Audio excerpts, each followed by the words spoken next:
STY itu mencoba untuk melakukan rotasi ataupun acak-acakan gitu ya, dan kita nggak ada sama sekali yang terlihat. Ya lah lawannya Myanmar dong, menang cuma 1-0 loh. Ya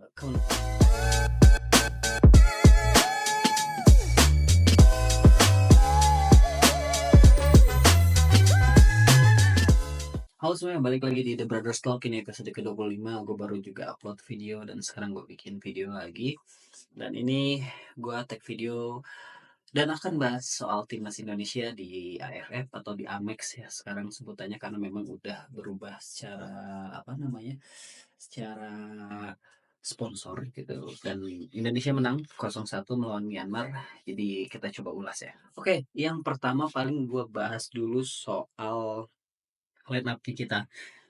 Gue sih nggak menyalahkan line up yang dipasang oleh Sintayong gitu ya, dan wajar kalau misalkan saat ini STY itu mencoba untuk melakukan rotasi ataupun melakukan eksperimen-eksperimen di timnas Indonesia, karena emang ini laga AFF juga, terus juga komposisi ataupun materi pemainnya juga materi pemain pemain muda gitu ya, yang memang punya prospek untuk berkembang ke depannya seperti apa. Jadi gua rasa apapun yang terjadi tadi di babak pertama, mungkin teman-teman juga ngerasa kurang puas dengan hasil di babak pertama karena permainannya cukup cukup acak-acakan gitu ya, dan memang kelihatan banget nggak tenang sama sekali gitu pemain kita. Tapi ya it's okay ya, kalau kita lihat di belakang hampir sesuai sesuai dengan prediksi gua, bahwa di kiper ada Cahaya Supriyadi, lalu di back three-nya ada Muhammad Ferrari, ada Kadek Arel, dan juga Donitri Pamungkas. Dan itu lumayan oke, cuman Donitri tadi kayaknya memang lebih bagus di back sayap gitu ya, kan dia lebih bagus ya, kurang lebih sama lah ya, dia kayak Calvin Verdong gitu. Calvin Verdong ditaruh di back three itu cukup bagus, tapi lebih bagus lagi kalau misalkan disimpan di wing back gitu. Nah terus tadi juga ada beberapa pemain yang secara posisi ini berubah gitu dari posisi aslinya. Contohnya kayak Pratama Arhan yang biasanya bermain di wing kiri, ini ditaruh di wing kanan gitu ya. Mungkin di timnas pun di kemarin pun sempat ya dia jadi salah satu pemain yang dikonvert ke sayap kanan oleh Sintayong. Jadi sebenarnya nggak terlalu baru untuk posisi ini banget Pratama Arhan, cuman memang dibandingkan dengan posisi originalnya itu memang belum maksimal gitu tadi di posisi kanan. Nah sementara itu di sisi kirinya ada Afrianto Niko, lalu di double pivotnya ada Zanandi Faris dan Arhan Fikri. Lalu di tiga depannya ada Marcelino Ferdinand, Arhan Kaka, dan juga Hoki Caraka. Kalau misalkan teman-teman ngelihat Hoki Caraka, Arhan Kaka, terus juga mengkritik bahwa mereka memang kurang maksimal atau bisa dibilang nggak bisa apa-apa ya, tapi maksud gue apa yang lo harapin juga gitu, karena memang supply ke depan itu nggak ada sama sekali di babak pertama gitu. Jadi bukan sebetulnya salah Arhan Kaka ataupun Hoki Caraka, tapi kalau secara basic permainan jujur memang kerasa beda banget, bahwa ketika kita kontrol bola, passing bola itu benar-benar kurang maksimal gitu. Tapi ya itu adalah ruang untuk improve di timnas kita gitu. Sementara untuk Marcelino Ferdinand bermain cukup oke, cuman memang gak ada tandem yang sepadan aja sih menurut gue di materi pemain ini, di materi starting lineup, sehingga Marcelino juga gak terlalu kelihatan ya. Tapi secara keseluruhan gitu ya, pemain kita nggak ada sama sekali yang terlihat di babak pertama. Babak kedua ada banyak perubahan gitu ya. Kalau misalnya kita lihat ada 3 pemain masuk gitu, Rafael Struijk, terus juga Asnawi Mangku Alam, dan Victor Detan. Itu yang diganti ada Ahran Kaka, terus Alfrianto Niko, dan juga Zanandi Faris. Ini bener-bener ngerubah banget permainan kita, meskipun ya gue juga agak heran Asnawi ditaruh di kiri. Menurut gue dia nggak begitu maksimal juga sih di kiri, cuman karena memang dia tipikalnya ASEAN banget gitu mainnya, jadi ya gitulah, tabrak-tabrakan, gerusuk-gerusuk seperti itu. Terus juga Janandi Faris yang memang jujur gitu ya, memang nggak maksimal gitu ya di babak pertama, sehingga diganti. Dan akhirnya juga Victor Detan yang masuk, dia didorong di sayap kanan, dan itu juga berfungsi dengan cukup baik gitu. Victor Detan bermain dengan sangat baik. Ditambah Robi Darwis masuk. Ketika Robi Darwis masuk, menurut gue lini tengahnya jauh lebih baik gitu ya, dan lebih fluent gitu. Terus juga kita menang di lini tengah ketika memang Robby Darwis masuk, dan ini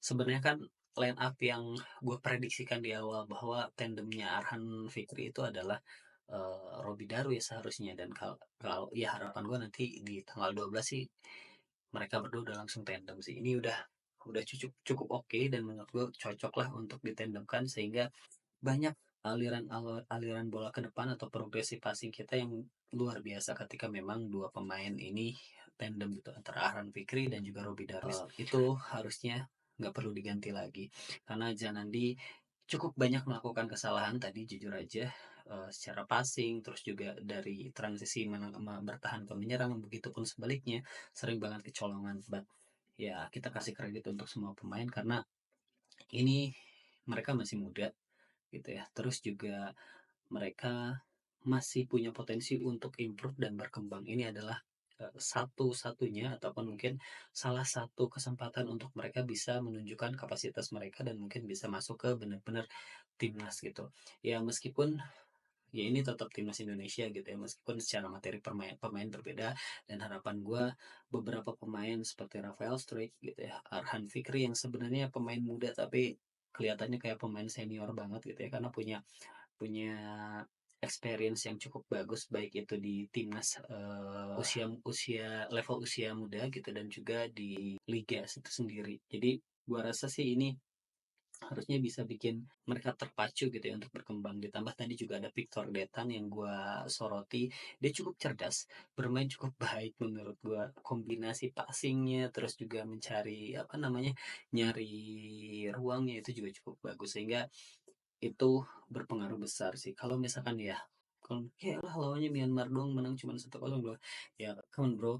Ini pemain-pemain muda yang ngelawan pemain senior gitu ya. Ya, no excuse emang. This is Indonesia, tetap Indonesia. Kalau kalah ya kalah Indonesia, kalau menang ya menang. Tapi kalau ngelihat cara permainannya pemain muda kita ini, ya menurut gua masih terus bisa berkembang ke arah yang positif sih, atau ya seenggaknya bisa menyaingi level-level di ASEAN gitu. Dan ya kalau misalkan kalian juga ngerasa bahwa ini memang secara permainan masih kurang oke, gak puas ya, mungkin ini salah satu contoh gitu ya bahwa ada sebegitu jauhnya gap antara pemain yang abroad sama pemain yang memang di Liga Indonesia gitu ya, atau di liga lokal, sehingga ya ini mungkin kalau teman-teman mengkritik bahwa kita terlalu banyak pemain naturalisasi atau apa, ya Indonesia kurang lebih akan seperti ini kalau misalkan kita tetap menggunakan pemain-pemain yang memang berlaga di liga lokal kita. Itu bukan mengecilkan, tapi itu adalah satu hal yang positif di mana harusnya pemain-pemain Liga 1 itu bisa look up ke pemain-pemain yang abroad biar mereka bisa menaikkan levelnya mereka sehingga bisa jadi pemain inti yang dipanggil oleh timnas Indonesia. So, gua rasa ini cukup memuaskan gitu ya, 3 poin yang penting buat timnas Indonesia, dan semoga bisa memecut lagi semangat para punggawa timnas Indonesia di nanti pertandingan di tanggal 12 nanti di Indonesia gitu ya, kita bermain di kandang lawan Laos, ya semoga bisa mendapatkan hasil yang maksimal dengan jumlah gol yang cukup banyak. Harapan gue sih seperti itu supaya ya secara mentality pemain kita terus-terusan bisa improve seperti itu. Jadi pemain yang kalau misalnya gue mau kasih kredit sebenarnya Robby Darwis, jujur aja. Robby Darwis itu bagus banget mainnya. Dia benar-benar ngejaga keseimbangan kita dengan Arhan Fikri sih. Jadi dua pemain itu yang menurut gue cukup menonjol di pertandingan tadi melawan Myanmar. Oke, jadi mungkin segitu aja kali ya video kita kali ini, karena memang gue cuma pengen bahas soal timnas doang. Jadi nanti kita akan ketemu lagi di video berikutnya. Thanks for watching. See you.